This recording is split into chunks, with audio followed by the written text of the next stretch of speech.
There are 1.5 billion Muslims, amongst them about 350 million radical Muslims. Those jihadists belong to them. Now, can a nation of about 8 million Jews, 7.7 million Jews fight 350 million people? It's a question, but the fact is that we did survive here for 77 years. Ladies and gentlemen, this is Dr. Mordechai Kedar speaking from Arutz Tov, the good channel here in Israel. We have today a guest, honored guest, Mr. Tal Ornan, and we both are Israelis, we both are Zionists. I am religious, Tal Ornan is less. And the question which we would like to discuss is, can secular Zionism survive the Middle East?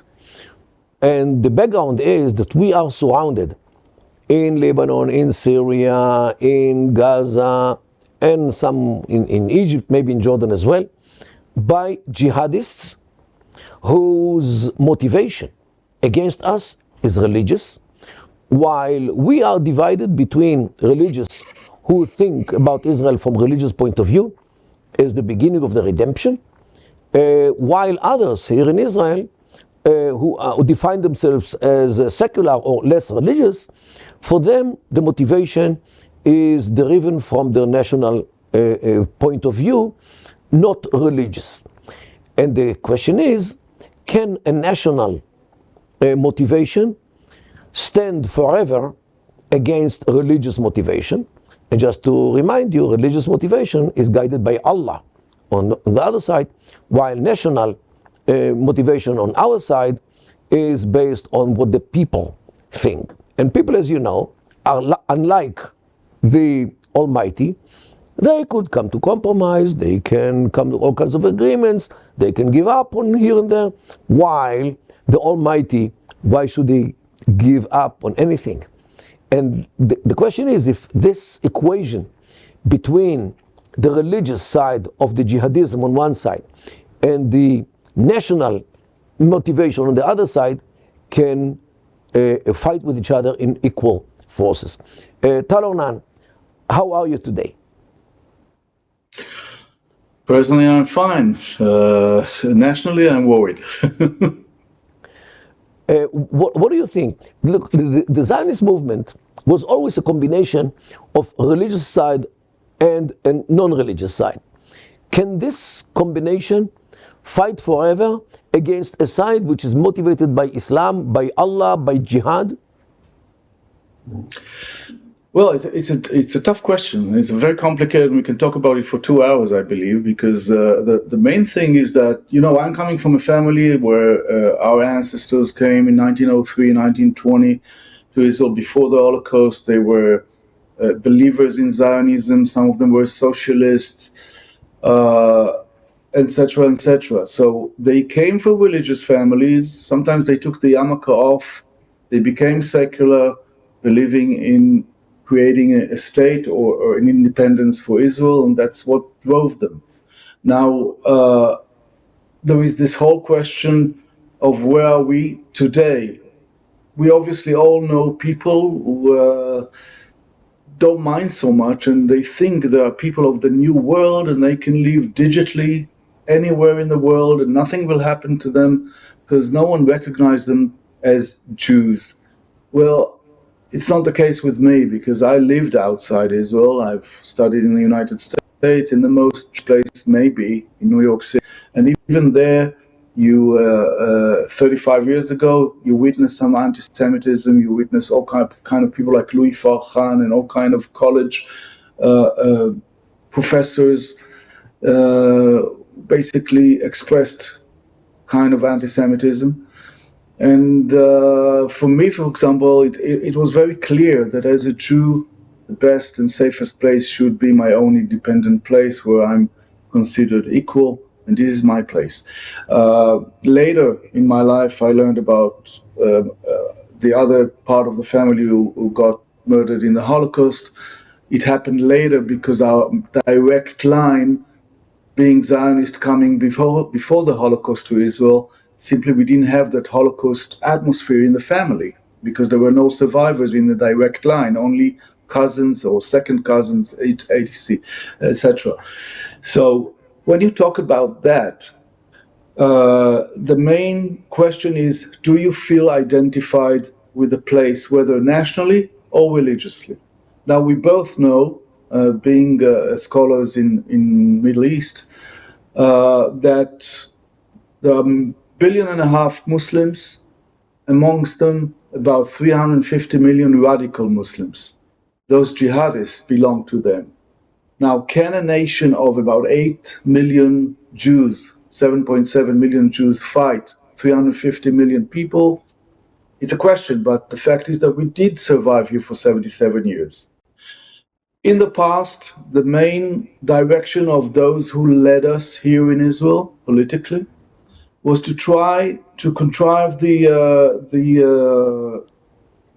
war, or I forgot the word for a second, into the territorial idea. I mean, the territories, we're fighting a territory, we don't agree about it, and that's it, and try to put aside the religious point of view, because they knew that if we're going to have a religious war, we don't have a chance. Well, unfortunately, we don't decide it. Those jihadists have decided it for us. And they see Israel as Dar al-Islam, and they want to fight us all the way to bring back that land, the whole land, from the Jordan to the sea, from the river to the sea, to the hands of the Islamists. They do it as well towards other countries. They dream on coming back to Andalusia as well, so in Spain. So we don't have any choice. We just have to fight it. Now, if we don't understand it, or some of us do not understand it, where are those who basically are leaving Israel sometimes? We see it. Do they have life somewhere else? Maybe for a period they will, but it's very clear that they don't stand a chance if we don't exist. Well, just to remind you, the fighters of the Arab side in 1948, and as of then in all the wars, the slogan "Idbah al-Yahud" means slaughter the Jews, was heard in every place. The Jews, not the Israelis, not the Zionists, slaughter the Jews. It shows you how much they look at us as Jews before Israelis, before Zionists, as a religion. And the reason is very clear. For them, as they view it, the existence of the State of Israel is a challenge against Islam, against the religion of Islam, because at least the radical side of Islam, they see Judaism as a religion which is null and void. It was cancelled by Christianity, which came to the world 2,000 years ago, and Christianity was cancelled, was replaced by Islam, which came to the world 14 centuries ago. So Judaism actually was cancelled and replaced twice, once by Christianity and once by Islam. The State of Israel is viewed by them as some kind of resurrection of Judaism. And this is made by the support of Christianity. Lord Balfour was evangelical Christian. And today, Donald Trump is supported by the evangelicals in the United States. Means it is a conspiracy of Christianity and Judaism against Islam. This is why the religious content of this struggle is in order to save Islam from the resurrection of Judaism in the form of a state, in the form of land which belongs to the Jews, by the way, which belongs to originally to Islam, as they believe, because it was once under the Islamic rule, and as a form of government, army, police, and any manifestation of Jewish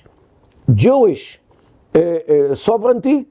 This drives them crazy, because according to their belief, Judaism should be subjugated to Islam, and Jews should live under the Islamic yoke as dhimmis, Ahl Dhimma, with very limited rights. And here all of a sudden, Jews rebel against the rules of Dhimma, of the auspice, which they should live under Islam, and they actually fight against Muslims. They kill Muslims, in the wars since already in the 20s, when Jews started to resist the Arab revolt, the massacres, and all of a sudden Jews have a state, and this boggles their mind. And this is why, in order to save Islam from the returning of Judaism to life, they have to come out to a jihad in order to save Islam.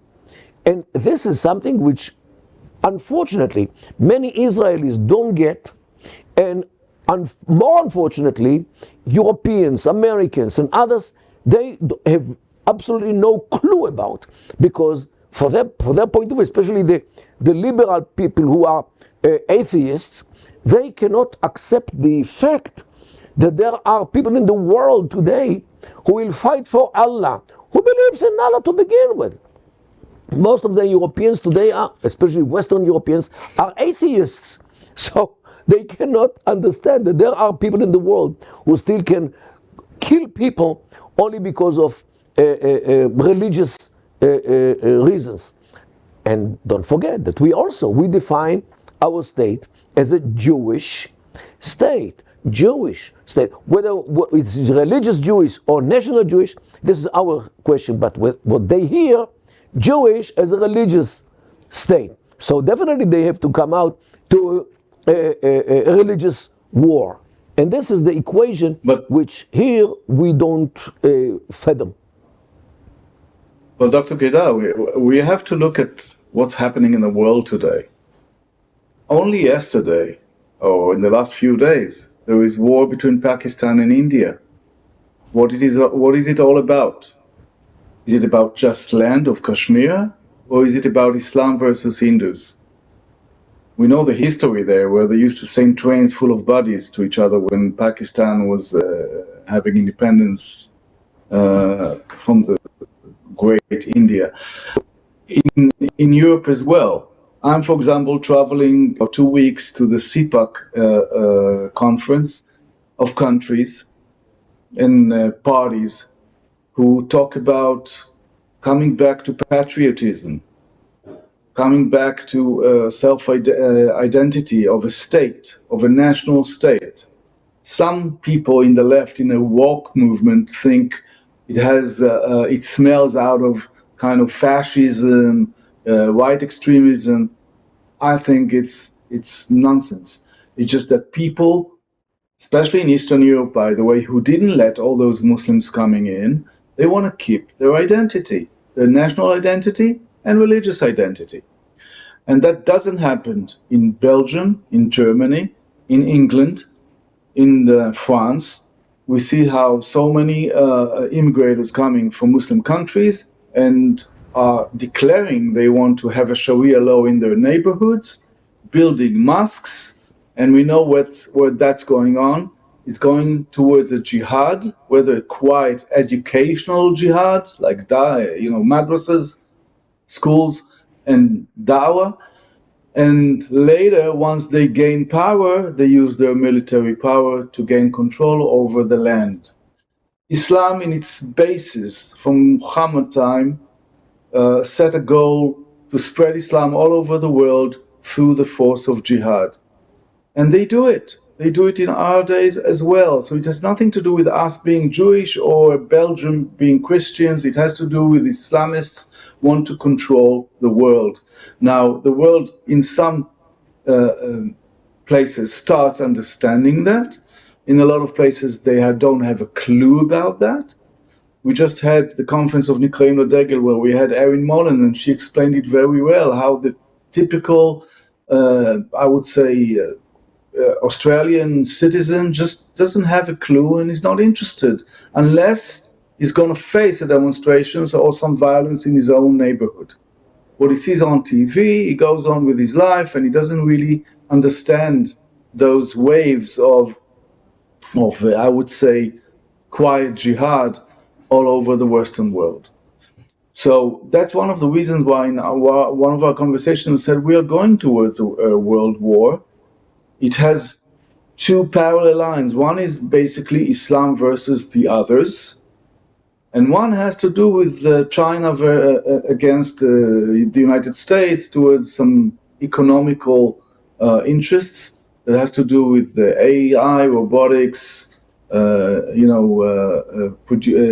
industry of the computer industry and whatever. So this is what we see. This is what we are in the midst of. And if we go back to Israel and think what Israel should do is, first of all, we should talk to each other, seculars, religious people from all kinds of groups or whatever, and understand that if we don't stand near each other, with each other, we're going to be hanged near the other. We have to unify. We have to look at the goal, and the goal is the survival of Israel, because if Israel doesn't survive, Jews around the world won't survive either. We saw the anti-Semitism going sky high in the last 2 years as a result of the October 7th. And I know something that a lot of Israelis, when I tell them that, they just don't believe me. But when I studied in the United States, and I worked there as well with people, I've been working with people, and people don't know that until the 50s, once Israel was established in 1948, Jews in the United States, the freest country in the world, had quotas to universities just like the blacks.